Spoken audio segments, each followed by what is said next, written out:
Hello दोस्तों। स्वागत है आप सभी का मेरे चैनल सच एंड सीन में। नमस्कार दोस्तों। आप देख रहे हैं साच एंड सीन और आज हम बात करने जा रहे हैं पाकिस्तान की एक ऐसी काली दास्तान की जिसे सुनकर हिम्मतमंद भी कांप जाए।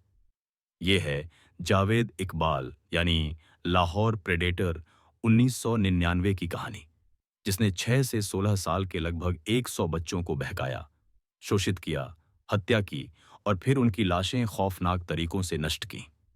उसकी कहानी शुरू होती है लाहौर में, जहां वह एक व्यवसायी पिता के घर जन्मा था। पढ़ लिखा था, लेकिन भीतर से कुछ टूट चुका था।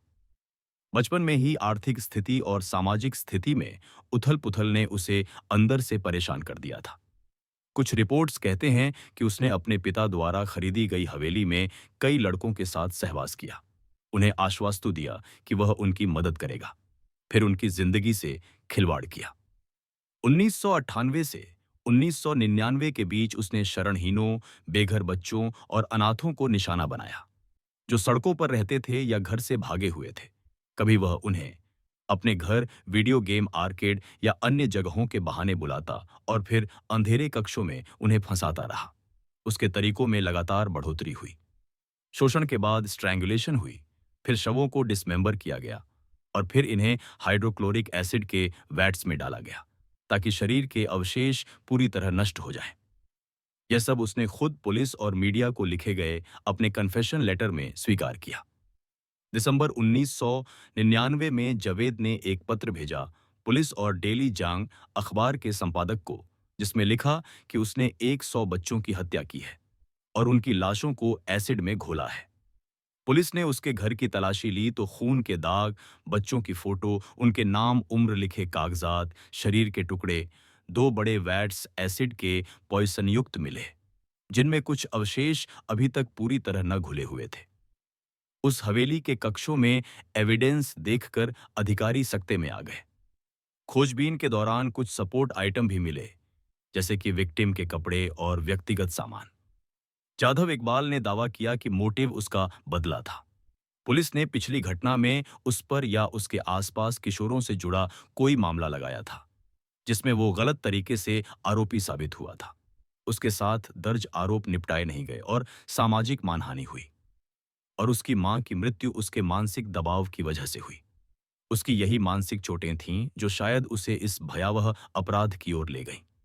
अदालत में कई गवाह पेश हुए। परिवारों ने बताया कि उन मिसिंग बच्चों में उनके बेटे-बेटियां शामिल हैं, जिनके कपड़े और तस्वीरें इकबाल के घर से मिली थीं। पुलिस ने यह भी पाया कि इकबाल ने खुद सरेंडर किया। 30 दिसंबर 1999 को वह डेली जंग की दफ्तर गया, वहां एक कन्फेशन देने के लिए। कुछ लोगों का कहना है कि उसने इस तरह आत्मसमर्पण किया क्योंकि वह डर रहा था कि पुलिस उसे मौत के घाट उतार देगी, या कि बदले की भावना उसकी मां के प्रति पूरी नहीं हुई। इसके बाद ट्रायल शुरू हुआ और अदालत ने इस कातिल को मौत की सजा सुनाई। जज ने फैसला करते हुए कहा कि वह उन्हीं तरीकों से सजा पाएगा जैसे उसने मासूमों को प्रताड़ित किया।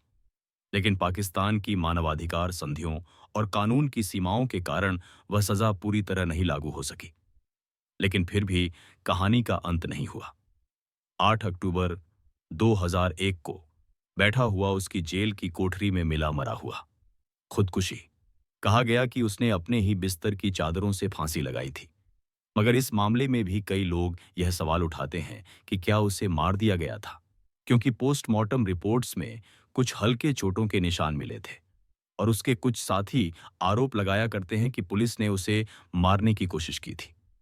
यह मामला कानूनी तौर पर पूरा नहीं हुआ जैसा कि आम उम्मीद थी। इस पूरी घटना का असर सिर्फ अपराध की संख्या से नहीं है, बल्कि समाज पर उसके झटके से है कि कैसे सुविधायुक्त माहौल, न्याय व्यवस्था की कमी और सामाजिक उपेक्षा ने एक इंसान को ऐसी भयावह हद तक पहुंचाया कि वह सचमुच मनुष्यता की सीमाएं पार कर गया। लोग और मीडिया ने उसे बहुचर्चित नाम दी, पाकिस्तानी लुसिफर, लाहौर प्रेडेटर आदि।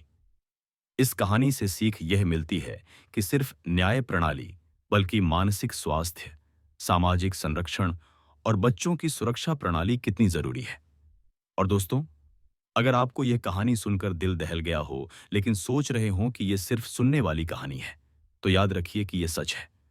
जावेद इकबाल ने खुद यह सब कबूला है।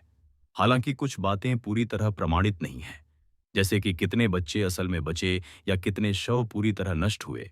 ये सब अनुमान है, लेकिन इतना निश्चित है कि यह केस पाकिस्तान और दुनिया भर में एक परिचायक घटना है। तो दोस्तों, ये थी Pakistani Lucifer, the Lahore predator की पूरी कहानी। अगर आपको यह वीडियो पसंद आई हो तो साच एंड सीन को सब्सक्राइब जरूर करें, क्योंकि हम लाएंगे ऐसी ही सच्ची, रहस्यमयी और डरावनी कहानियां सिर्फ आपके लिए।